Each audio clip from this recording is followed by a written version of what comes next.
नमस्कार, मैं डॉक्टर शिशिर उपाध्याय। सवाल तो पूछेंगे मैं, आज हम एक बहुत महत्वपूर्ण सवाल को लेकर आपके सामने आए हैं। सवाल है पालकों का, सवाल है शिक्षण संस्थाओं का, सवाल है सरकार का और सवाल है उन मासूम बच्चों का जिनके साथ सरकार की नीतियों के कारण सरकार कहती है हम ऐसा करने जा रहे हैं। अभी एक आदेश जारी हुआ है जिसमें स्कूल शिक्षा विभाग ने कहा है कि अब कोई भी निजी स्कूल, कोई भी प्राइवेट स्कूल इस तरह के कोई भी फीस बढ़ाने का जो आदेश करने से पहले हमसे अनुमति लेंगे। ऐसा हर साल आदेश होता है, इस सीजन में आदेश होता है। पालन कितना होता है, जिस तरीके से जो बच्चों के साथ हो रहा है, ये सरकार क्या चाहती है, इसी मुद्दे पर हम चर्चा करना चाहते हैं। इसमें हमने पालक भी बुलाए हैं, सरकार जो निजी स्कूल के संचालक हैं वो भी बुलाए हैं और समाज सेवी संगठन जो सामाजिक क्षेत्र में कार्य करते हैं उनको भी बुलाया है। हम उसी पर चर्चा करेंगे। सबसे पहले आपको हम परिचय कराते हैं। बलवंत सिंह रघुवंशी जी हमारे बगल में बैठे हुए हैं। बलवंत सिंह रघुवंशी जी निजी स्कूल संचालक हैं। आपका बहुत बहुत स्वागत है हमारे कार्यक्रम में। हमारे साथ नाजिया खान हैं, समाज सेवी हैं। आप ऐसे मुद्दों पर, जनता के मुद्दों पर फाइट करती रहती हैं हमेशा। आपका बहुत बहुत स्वागत है। इसी के साथ हमारे साथ बीके श्रीवास्तव जी हैं जो अभिभावक हैं और उनकी पीड़ा बताएंगे आपके सामने। मैं एक शार्ट में आपको ये बताना चाहता हूं कि लंबे समय से ऐसा कहा जाता है निजी स्कूल अभिभावकों को लूटते हैं। वो अपने स्कूल में जहां एडमिशन होता है एक कहा जाता है कि बच्चों को कौन सी क्या फीस देना है, ये हर साल वो अपनी लिस्ट रखते हैं कि हम फीस बढ़ाएंगे, लेकिन नहीं देते हैं। जिला शिक्षा अधिकारी के पास एक लिस्ट जाती है कि ये किताबें हम आपको हमारे स्कूल में लागू करना है, लेकिन वहाँ कुछ नहीं पता रहता, सब आपस में मिले जुले रहते हैं। आखिरी दिन एक फरमान आता है, फलानी दुकान से आपको वो लेना है, ड्रेस भी लेना है, फलानी दुकान से आपको किताब भी लेना है। जबकि सरकार कहती है ओपन है, सरकार के बड़े बड़े विज्ञापन आते हैं, नहीं नहीं नहीं ऐसा कहीं नहीं है। जबकि सरकार दिया तले अंधेरा है। भोपाल शहर में ही कई बहुत बड़े बड़े नाम, उसमें चूंकि उद्योगपति आ गए, जो वास्तविक रूप से शिक्षक का है, जो शिक्षण संस्थान संचालित करते हैं वो तो मात्र मोहरा हैं। जो बड़े उद्योगपति इस क्षेत्र में आ गए वो असली खेल खेलते हैं। उसी पर हम ये चर्चा करेंगे। हम सबसे पहले नाजिया खान जी के पास आना चाहते हैं। नाजिया जी, चूंकि ये जो अभी मैंने आपको संदर्भ दिया है, इस पर आपका क्या कहना है? सरकार क्या चाहती है और निजी स्कूल क्या चाहते हैं, अभिभावक क्या चाहते हैं? मैं आपकी बात से शिशिर जी पूरी तरह से सहमत हूँ। आपका एक एक लफ्ज़ बिल्कुल सच है और इससे सबसे ज़्यादा मध्यम वर्गीय परिवार के जो बच्चे हैं वो सबसे ज़्यादा त्रस्त हैं, उनकी फैमिलीज, उसके अभिभावक त्रस्त होंगे सबसे ज़्यादा, क्योंकि शिक्षा ना होकर व्यापार हो गया है, बिजनेस हो गया है। एक सबसे अच्छा आजकल कहते हैं बिजनेस है, स्कूल खोल लो आप या इंस्टीट्यूट खोल लो कोई। क्यों? क्योंकि वहाँ पर बुक्स अगर लेना है तो एक जगह से लेना है, वहाँ का यूनिफॉर्म लेना है तो एक जगह से लेना है। तो इस तरह से सिर्फ व्यापार हो रहा है और कुछ नहीं। क्योंकि अगर हम स्कूल से बुक्स लेंगे, हमें स्लिप मिल जाएगी, वहाँ से जिस स्टेशनरी से लेंगे वहाँ से उनके लिए कुछ परसेंटेज एक होता है, डिसाइड हो जाता है पहला यूनिफॉर्म के लिए। इस तरह तो क्यों इस तरह से क्यों दोहरी मार पड़ रही है? कहते हैं सरकार हमारे लिए बहुत कुछ कर रही है, बिल्कुल कर रही है, लेकिन ज़मीनी स्तर पे कहाँ कर रही है? आप मुझे बताइए। आज बच्चे कितने परेशान हैं, अभिभावक कितने परेशान, और कोरोना जैसे काल में इस वक्त भी बच्चे परेशान हो रहे हैं, पढ़ाई को लेकर अभिभावक परेशान हो रहे हैं, उनकी पढ़ाई को लेकर चिंतित है। लगभग आपको पता है, हम सबको पता है कि जो त्रासदी अभी हम लोग झेल रहे हैं, जिसे कोरोना कहते हैं हम, आज उसकी वजह से हम कितने परेशान हैं कि लोगों के पास रोजगार नहीं, घर में खाने को नहीं है, बच्चे परेशान हो रहे हैं पढ़ाई को लेकर। तो कहाँ से बच्चों को पढ़ाया जाए? आखिर में बच्चे, माँ बाप यही कहेंगे कि नहीं आप बैठा लीजिए, क्योंकि स्कूल्स का हमारे साथ यहाँ पर भाई जी भी बैठे हुए हैं, स्कूल के जो संचालक हैं। तो मैं उनके साथ ये पूछना चाहूँगी कि इस तरह से क्यों रूल्स बनाए जाते हैं कि जो बच्चा अगर फीस नहीं देगा तो उसको स्कूल में नहीं बैठाया जाएगा, उसको एग्जाम नहीं दिलाया जाएगा। साल भर बच्चा पढ़ रहा है, परेशान हो रहा है, उसके बाद आप उसके साथ ऐसा कर रहे हैं। तो ये मेरा आपसे सवाल है। बिल्कुल, मैं श्रीवास्तव जी के पास आ जाऊं, उसके बाद बलवंत सिंह जी इस पर चर्चा करेंगे। श्रीवास्तव जी, मैं एक छोटा सा किस्सा सुनाता हूं। एक जो अभी मेरी बहन नाजिया खान ने जो बात कही है, एक हमारे ऑफिस के एक एम्प्लॉई, उनके बच्चे का ये मैसेज आता है कि परीक्षा नहीं दे पाएगी अगर साल भर की पूरी फीस जमा नहीं करी। उन्होंने कहा सरकार ने तो कहा है कि सिर्फ ट्यूशन फीस देना है। बोले सरकार के ही जमा करो, सरकार परीक्षा दिलवाएगी।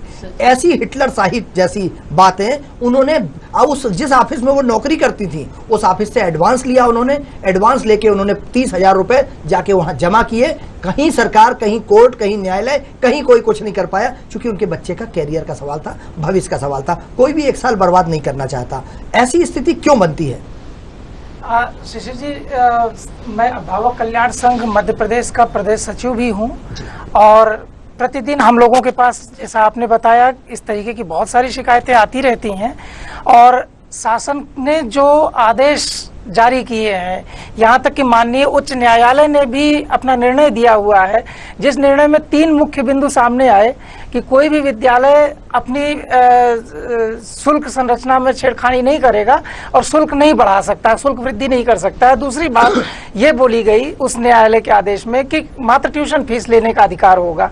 और तीसरी चीज कि यदि कोई अभिभावक कतिपय कारणों से पैसे नहीं दे पा रहा है तो उसके बच्चे के ऑनलाइन शिक्षण या कि एग्जाम या इस प्रकार की किसी भी शिक्षा से संबंधित गतिविधि में से उस बच्चे को हटाया नहीं जाएगा। तो लेकिन पूरे मध्य प्रदेश के लगभग 90% विद्यालयों में मनमानी चल रही है। यहाँ तक कि उन्होंने उस शासन के आदेश को भी धता बता दिया है। यदि अभिभावक जाता है उनसे बात करने के लिए तो जैसा आपने बताया बिल्कुल उन्हीं शब्दों में वो लोग बोलते हैं कि ठीक है, वो तो सरकार के आदेश हैं, जाके सरकार के यहाँ तुम बच्चे को पढ़ाओ और सरकार के यहाँ ही फीस जमा करो। हमारे यहाँ का नियम ये चलेगा और हमारे प्रेमाइसेस के नियम कानून इस तरह से हैं। और उसके लिए हम लोग फाइट भी कर रहे हैं, आवेदन भी दे रहे हैं, कलेक्टर साहब के पास भी हम लोग गए, सभी के पास। तो नियम तो बहुत बन रहे हैं और बने भी हैं। माननीय शिक्षा मंत्री जी से भी 2-3 बार अभिभावक कल्याण संघ की तरफ से हम लोगों की मुलाकात हुई। तो पहले तो उन्होंने एक बार बड़ा रूड सा जवाब दिया कि आप लोग जाते ही क्यों हो ऐसे स्कूलों में, हमने तो सरकारी स्कूल खोल रखे हैं, वहां आप जाइए। तो अब दूसरा प्रश्न ये होता है कि सरकारी विद्यालयों की गुणवत्ता क्यों नहीं इतनी अच्छी रखी गई कि वहां पर आदमी स्वेच्छा से जा सके। किसी को शौक तो नहीं लगा हुआ है कि अपनी पूंजी का जो है आधे से अधिक भाग शिक्षण के ऊपर खर्च कर देता है। आज लगभग सभी अभिभावकों के साथ यही समस्या है कि वो चाहते हैं कि हमारा बच्चा अधिक अच्छे से अच्छी पढ़ाई कर सके, जिसके लिए कई जगह पर उनको समझौता करना पड़ता है। कई चीज़ों को न चाहते हुए उन्हें अपने कई पर्सनल खर्चे रोकने पड़ते हैं सिर्फ इसलिए कि बच्चों के भविष्य। लेकिन उसके एवज में विद्यालय संचालक मनमानी कर रहे हैं। कहीं ना कहीं शासन प्रशासन भी चूंकि अभिभावकों के साथ नहीं बोल रहा है, अभिभावकों की शिकायतों को संज्ञान में नहीं लिया जा रहा है। MP ऑनलाइन के माध्यम से भी कई अभिभावकों ने शिकायतें दर्ज कराई और उन शिकायतों को आनन फानन में बंद कर दिया जाता है। यहाँ तक कि देखा गया है कि अभिभावकों के विरुद्ध पूरा शासन प्रशासन विद्यालय संचालकों का साथ दे रहा होता है कहीं ना कहीं। बिल्कुल, मैं इसी बात पे आऊंगा श्रीवास्तव जी, आपके पास आता हूं। चूंकि समय की कमी, हम लोग बारी बारी से एक दूसरे का जवाब देते रहे। बलवंत सिंह जी, आज से मुझे कुछ साल पुरानी घटना एक याद है। एक कलेक्टर थे जो अभिभावकों की बात पर उन्होंने तत्काल आदेश दिया किसी स्कूल को कि ये अब आप फीस नहीं बढ़ा सकते, आपको इतना ही लेना होगा। वो प्रेस रिलीज हुआ। उसके बाद एक बहुत सीनियर IAS अधिकारी, जिनका खुद का अपना शायद स्कूल रहा होगा, उन्होंने ये फरमान जारी किया। वो प्रशासन के बहुत शीर्ष पद पर थे। उन्होंने कहा कलेक्टर स्कूलों को वो गाइड नहीं कर सकते, निर्देशित नहीं कर सकते, ये उनके अधिकार क्षेत्र में नहीं है। कहाँ समस्या है? प्रशासन, आप लोगों को और पालकों के बीच में कहाँ समस्या बन रहा है? क्योंकि कंफ्यूजन तो है। बिल्कुल, आपने ठीक कहा। बहन जो नाजिया ने कहा या श्रीवास्तव जी ने कहा, वो दोनों आपस में ही अपने जवाब दे चुके हैं। निश्चित रूप से शासन का या अभिभावकों का ये सोचने का जो ढंग है कि बड़े स्कूल में पढ़ाएंगे तो शायद हमारा बच्चा बड़ा बन जाएगा, ये सोच ही आदमी को लेके नीचे जा रही है। 2 भागों में, जहाँ तक CBSE स्कूल की बात है या MP बोर्ड के स्कूल में, इन दोनों में बहुत विभाजन, बहुत अंतर है। फीस स्ट्रक्चर जो मैं जहाँ स्कूल चलाता हूँ, हमारा मध्यम वर्गीय स्कूल है। गरीब बच्चों को हम एक NGO के माध्यम से स्कूल चलाते हैं। विकलांग और गरीब बच्चों को हम निःशुल्क शिक्षा देते हैं। जहाँ तक जिस स्कूल की बात कर रहे हूँ श्रीवास्तव जी, मैं नहीं जानता, लेकिन छोटे स्कूल वालों ने, MP बोर्ड के स्कूल ने कहीं ज्यादती नहीं हुई। लेकिन हम लोग खुद एक झूठी शान के चक्कर में, मैं तो ये कहूँगा झूठी शान के चक्कर में, हम अपने स्टेटस को बढ़ाने चक्कर में, बड़े स्कूल के चक्कर में, जैसे आपने कहा, माननीय मंत्री जी ने कहा, बहुत उम्दा तरीके से उन्होंने जवाब दिया। बिल्कुल, सरकार ने अच्छे स्कूल खोले हैं। मैं भी गवर्नमेंट स्कूल से पढ़ा हूँ, शिशिर जी शायद आप भी गवर्नमेंट स्कूल से पढ़े होंगे। और मध्य प्रदेश के नहीं, भारत के मैक्सिमम ज़्यादा IAS जो बिहार से आते हैं, उत्तर प्रदेश से आते हैं, वो गवर्नमेंट स्कूल के पढ़े हुए हैं। मैं एक छोटे से गांव जिला रायसेन के पास नोनिया बरेली का हूँ। मेरे गांव में डिप्टी कलेक्टर मतलब बड़े बड़े पोस्ट में सारे लोग गवर्नमेंट स्कूल से पढ़े हैं। तो ये कह देना कि सिर्फ बड़े स्कूल में पढ़ाएंगे तो हम अच्छे हो जाएंगे, CBSE स्कूल में पढ़ाएंगे तो बहुत अच्छे हो जाएंगे। मैं आपसे कहना चाहता हूँ कि जब परसेंटेज की बात आती है, कहीं प्रमोशन की बात आती है, सिलेक्शन की बात आती है तो परसेंटेज देखा जाता है, सीबीएसई एमपी बोर्ड नहीं देखा जाता। लेकिन हम लोग स्टेटस के चक्कर में कहीं ना कहीं दिग्भ्रमित हैं। और आज फीस की बात जो कही है, निश्चित रूप से मैं फिर कहूँगा, मैं भी स्कूल संचालक हूँ, लेकिन जो बड़े स्कूल हैं अब उनको किस कैटेगरी में आप ले जा रहे हैं। भोपाल में अनेक संस्थाएं हैं जिन्होंने बेहताशा फीस बढ़ा रखी है और वाकई में पेरेंट्स को तकलीफ होती है, वो अपने पेट काट कर बच्चों को पढ़ाता है। ये जो भी कर रहे हैं वो बिल्कुल गलत है, मैं उसकी निंदा करता हूँ। और सबसे अनुरोध भी करूँगा पेरेंट्स से भी कि ज़्यादा दिखावे में न आकर बिल्कुल आप जहाँ चाहें छोटे स्कूल में पढ़ा सकते हैं। सिलेबस एक है, सिलेबस में कोई अंतर नहीं है। CBSE pattern, IES pattern, MP board pattern, ये कहीं ना कहीं हम लोगों को कंफ्यूज करना है। और हम लोग जो अभिभावक हैं या पेरेंट्स हैं वो भी दिग्भ्रमित हो रहे हैं। मैं उन सबसे आपके माध्यम से अनुरोध करूंगा, एक तो स्कूल संचालकों से जो बड़े हैं, जो बेहताशा फीस ले रहे हैं और हमारे कहीं ना कहीं गरीब वर्ग को सता रहे हैं, उनसे अनुरोध है कि फीस स्ट्रक्चर ना बढ़ाएं। और मध्य प्रदेश शासन या भारत शासन की जो गाइडलाइन उन्होंने दी है, बिल्डिंग फंड, अपना टीचर रिटायरमेंट फंड, ऐसे अनेक फंड वो जोड़ देते हैं जो कहीं ना कहीं अभिभावक पे वजन है, वो उससे मुक्ति मिले। आज मध्यम स्कूल या एमपी बोर्ड के स्कूल आपको कहीं भी नहीं मिलेंगे बिल्डिंग फंड और इस टाइप के। जी बिल्कुल, ये परिस्थिति कई लोगों के सामने आई और बहुत अच्छी बात करी बलवंत सिंह जी आपने कि वो आग्रह करें कि कम से कम फीस स्ट्रक्चर, तो एक बहुत बड़ा स्कूल है, वो एक अरबपति उद्योगपति का है, इसलिए वो 10,000 रुपए महीने लेगा, और एक बलवंत सिंह जी का है वो 1,000 रुपए महीने लेंगे। ये सरकार को तय करना होगा, सरकार की जिम्मेदारी है कि सब एक फीस लेंगे। मुझे बहुत अच्छे से याद है कि बहुत छोटे से स्कूल से जो पढ़ा रहे थे टीचर, उनका सिलेक्शन उस बड़े स्कूल में हो जाता है। यहाँ उनको 7,000 मिलते थे और वही टीचर वहां पढ़ा रहा है तो वहां 10,000 रुपए रोज बच्चे को देके टीचर वहीं पढ़ा रहा था और वहां पढ़ाने लगा तो वो बहुत बड़ा हो गया। सब बराबर हैं, सबका ज्ञान बराबर नहीं होता है। और ये बच्चे को सरकारी स्कूल में पढ़े या प्राइवेट या बहुत बड़े स्कूल में पढ़े, कोर्स तो एक सा है, सिर्फ जरूरत है संवेदनशीलता की कि हम कम से कम ऐसे मामलों में, ऐसे बहुत सारे बच्चे हैं जो इतनी हाई फीस के कारण पढ़ा नहीं पाते हैं। मैं फिर से नाजिया जी के पास आना चाहता हूं। नाजिया जी, जो अभी आप बलवंत जी ने कहा और इसके अलावा जो श्रीवास्तव जी ने कहा, क्या लगता है कि सरकार की मनसा ही नहीं होती है? सरकार 4 कदम आगे चलती है, 6 कदम पीछे आ जाती है। सबसे पहले तो मैं बलवंत जी को साधुवाद देना चाहूँगी। आप स्कूल संचालक होने के बाद इतने खुले विचारों के हैं, बहुत बहुत शुक्रिया। आप जैसे लोग अगर हो जाए तो यकीनन शायद रोड पे चलने वाला बच्चा भी आज स्कूल में बैठा हुआ दिखेगा हमें। और जैसे कि अभी भाई जी ने कहा, अभिभावक जी बैठे हैं हमारे बीच में, पीके जी, तो मैं उनकी बात से भी बिल्कुल सहमत हूँ कि वाकई आज लोग परेशान हो रहे हैं। अभी जैसे आपको पता है शिशिर जी, ऑनलाइन क्लासेस चल रही हैं, बहुत से पेरेंट्स के पास एंड्रॉइड मोबाइल तक नहीं है कि बच्चों को ऑनलाइन क्लासेस अटेंड करवा सकें। अब आप बताइए कैसे बच्चे पढ़ेंगे, करेंगे? तो वाकई सरकार को इसके लिए कठोर कदम उठाना चाहिए। नियम बहुत पहले से बन रहा है, कई टाइम हम लोग बैठ के पहले भी इसके बारे में बात कर चुके हैं कि नहीं, स्कूल फीस एक होना चाहिए, एक जैसा होना चाहिए, लेकिन कहाँ है, होती नहीं है। सिर्फ टाइम से कुछ ना कुछ नोटिफिकेशंस निकलते रहते हैं। लेकिन स्कूल में जैसे कि अभी भाई जी ने कहा यहाँ पर बैठ के कि हम स्कूल्स वालों के पास, मेरे पास भी कई बहनें आई, कई अभिभावक आए, उन्होंने कहा कि हम लोग, आपने जो हमारे पास में भेजा था नोटिफिकेशन मैडम कि हाँ सरकार की तरफ से निकल गया है कि अब इतनी फीस ही रहेगी या इससे ज्यादा सरकार ने मना कर दिया है कि कोई निजी स्कूल इतनी फीस नहीं लेंगे, लेकिन उसके बाद भी ले रहे हैं, हम क्या करें? मैंने खुद पर्सनली जाके शिशिर जी स्कूल्स में बात करी है, 3-4 स्कूल्स में, मैंने कहा आपके ऊपर स्ट्रिक्ट एक्शन लिया जा सकता है, क्योंकि जब गवर्नमेंट आपको कह रही है कि आपको नहीं लेना, नहीं हम तो आरटीआई के तहत है, हमारे स्टूडेंट, हम खाली ट्यूशन फीस ले रहे हैं। तो ट्यूशन फीस ही शिशिर जी इतनी होती है कि उनकी जो मध्यम वर्गीय परिवार है, मैं कहूंगी इस वक्त कमर टूट गई है उन लोगों की, कि बच्चों को आखिर में लगता है कि बैठा लें, कि 3 बच्चे पढ़ रहे हैं, 3 में से हम एक ही को पढ़ा लें, वो बहुत है, 2 भाई घर में बैठो।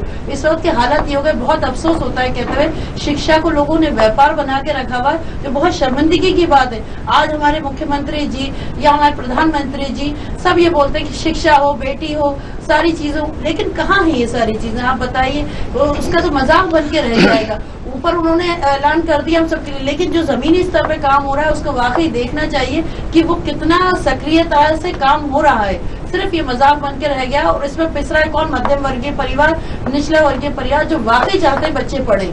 तो आप सबके माध्यम से मैं अपील करना चाहूंगी, निवेदन करना चाहूंगी हमारे माननीय मुख्यमंत्री जी से कि इस पे कठोर कदम उठाएं। चलिए श्रीवास्तव जी, क्या कहना चाहेंगे आप, चूंकि स्कूल शिक्षा मंत्री जी ने अभी कुछ दिन पहले ये निर्देश जारी करे हैं कि ऐसा नहीं होगा, क्या आपको लगता है कि हर स्कूल की जिम्मेदारी होना चाहिए कि उसके अभिभावक परेशान ना हो, उनको हर चीज सहजता से उपलब्ध हो जाए?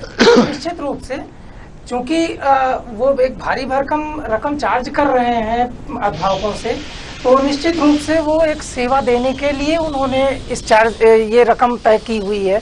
और इस समय में कोई मापदंड तय नहीं है ट्यूशन फीस का। सरकार ने एक आदेश बना दिया कि साहब आप ट्यूशन फीस ले सकते हैं, लेकिन ट्यूशन फीस कितनी रहेगी वो कुछ भी फिक्स नहीं किया है गवर्नमेंट ने। तो आपके चैनल के माध्यम से मैं माननीय मुख्यमंत्री जी से ये पुनः आग्रह करना चाहूँगा कि स्कूल नियामक आयोग, विद्यालय नियामक आयोग की तत्काल व्यवस्था करें, जिससे कि एक जैसा सिलेबस हो, एक जैसे सारा सिस्टम बने एजुकेशन में।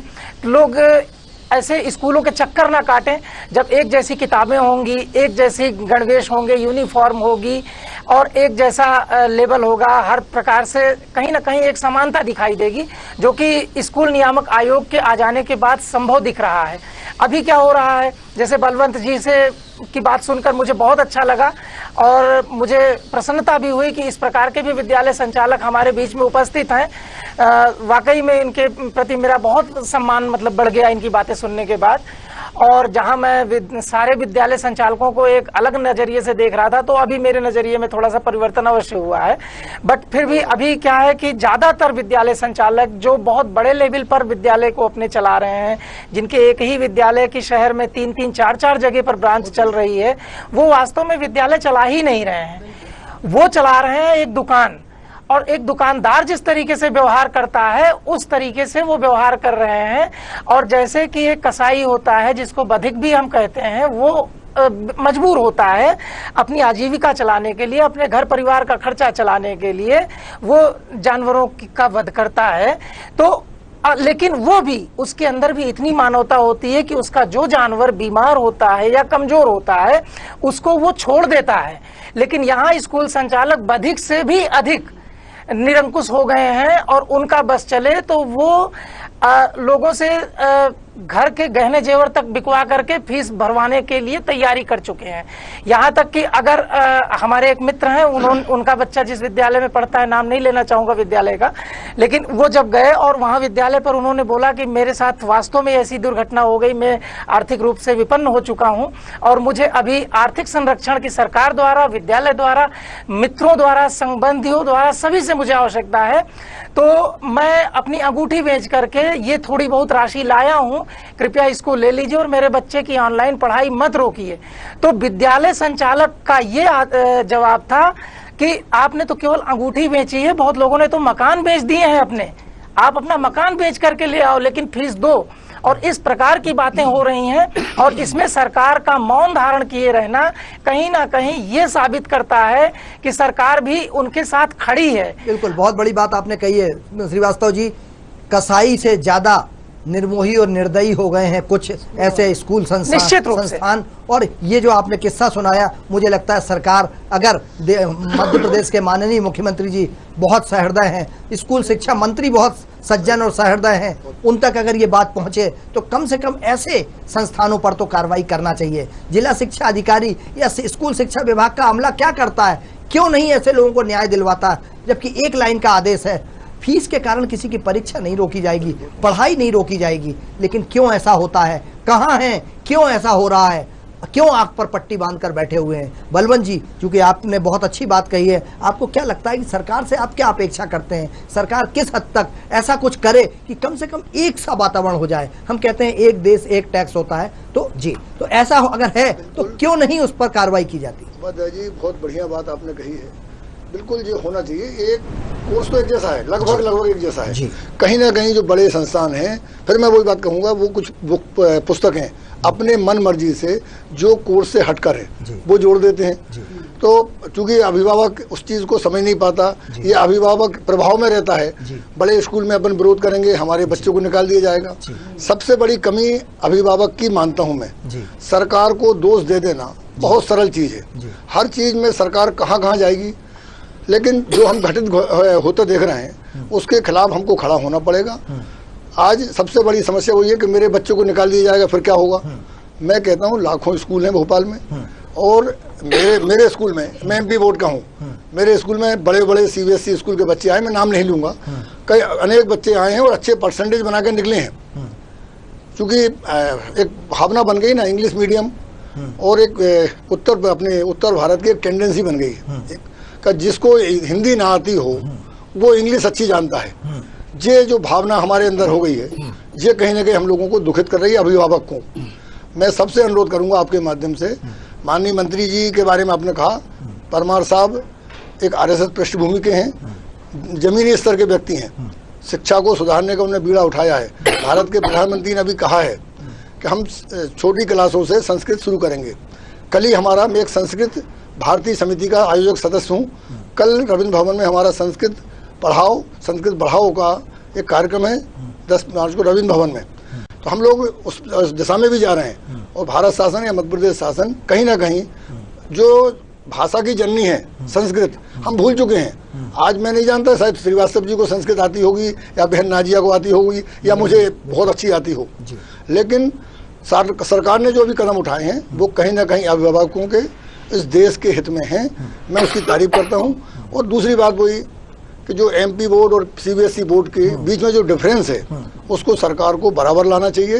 फीस एक जैसी हो, श्रीवास्तव जी ने अच्छी बात कही, एक जैसा गणवेश हो, तो निश्चित रूप से जो ठगते हैं हम लोग या ठगाते हैं उससे हम बच सकेंगे। उसका कारण सिर्फ ये है कि हमने शिक्षा को दान पहले माना जाता था, लेकिन ये व्यापार बन गया है, ये छीनने की उनकी सबको, जैसा कहा श्रीवास्तव जी ने कि घर बेच दो, जमीन बेच दो, उसके बाद ये पैसा दो मुझे, ये बड़ा नुकसानदायक है और हमारे समाज के लिए नुकसानदायक है। मैं बिल्कुल, पहले हमको संस्कृत भी आती थी, हिंदी आती थी, हम संस्कृत में सारी चीजें पढ़ा करते थे, लेकिन अब कुछ ऐसी किताबें थमा दी जाती हैं बच्चों को जो साल भर खुलती ही नहीं है, लेकिन उसका 5-5 हजार, 8-8 हजार, 10-10 हजार रुपए उसका लिया जाता है। अगर स्कूल शिक्षा मंत्री जी ये साधना न्यूज की ये पहल देख रहे हो कि कम से कम अभिभावक, पालक और शिक्षण संस्थान सबके बारे में सोचें, कम से कम जनता के बारे में सोचें, क्योंकि समाज अगर रहेगा तब आप लोग रहेंगे। आपसे समाज नहीं है, समाज से आप हैं। और अगर आपने कोशिश की, चूंकि स्कूल शिक्षा मंत्री और मुख्यमंत्री की भावनाएं बहुत पवित्र हैं, वो चाहते हैं, लेकिन कहां कमी है, कौन रोड़ा है, कौन ऐसे व्यापारी हैं, कौन ऐसे कसाई हैं जो लगातार वो फरमान जारी कर देते हैं कि अगर हमारे इस फलानी जगह से आपने किताबें नहीं खरीदी, आपने मोजे नहीं खरीदे, बेल्ट नहीं खरीदी, टाई नहीं खरीदी, तो वो आपको प्रवेश नहीं मिलेगा। पूरे देश में, मध्य प्रदेश में एक सी ड्रेस कर दीजिए, बच्चा एक होगा। प्राइवेट स्कूल का क्यों नहीं है ये, जो जैसा श्रीवास्तव जी ने कहा, एक शिक्षा आयोग क्यों नहीं बना दिया जाता जो इस पर नियंत्रण करे, क्योंकि जिला शिक्षा अधिकारी क्या क्या काम करे, कितना काम करे। तो मेरी अपील है साधना न्यूज के माध्यम से कि पालकों को भी, बालकों को भी, अभिभावकों को भी और स्कूल शिक्षण संस्थान के संचालकों को भी संरक्षण देना आपका कर्तव्य है, आपकी जिम्मेदारी है। लेकिन कोई शोषण करे उससे बचाना भी आपकी जिम्मेदारी है। कोशिश कीजिए। साधना न्यूज पर हमारे साथ आज इस मुद्दे पर चर्चा करने के लिए श्री बलवंत सिंह जी रघुवंशी जुड़े, आपका बहुत बहुत धन्यवाद। हमारे साथ अभिभावक के रूप में जो इस क्षेत्र में लंबे समय से संघर्ष कर रहे हैं, हर पालक और बालक की चिंता कर रहे हैं, ऐसे श्री पी.के. श्रीवास्तव जी जुड़े, आपका बहुत बहुत धन्यवाद। सामाजिक क्षेत्र में लंबे समय से कार्य कर रही और हर ऐसे मुद्दे पर जिसमें जनता को आवश्यकता होती है, सामाजिक कार्यकर्ता बहन नाजिया खान जुड़ी, आपका बहुत बहुत धन्यवाद। खबरों का सिलसिला जारी रहेगा, हमारे साथ बने रहिएगा। एक और अपील करना चाहता है साधना परिवार, और हमारी कोशिश है कि हम रोज आपको जागरूक करें, मास्क जरूर पहने, सोशल डिस्टेंसिंग, कोरोना गया नहीं है, हमारे बीच में ही है, कभी भी किसी को गिरफ्त में ले सकता है। कृपया मास्क जरूर पहने और सावधानी रखें, हाथ धोते रहें। बने रहिए साधना न्यूज पर। नमस्कार।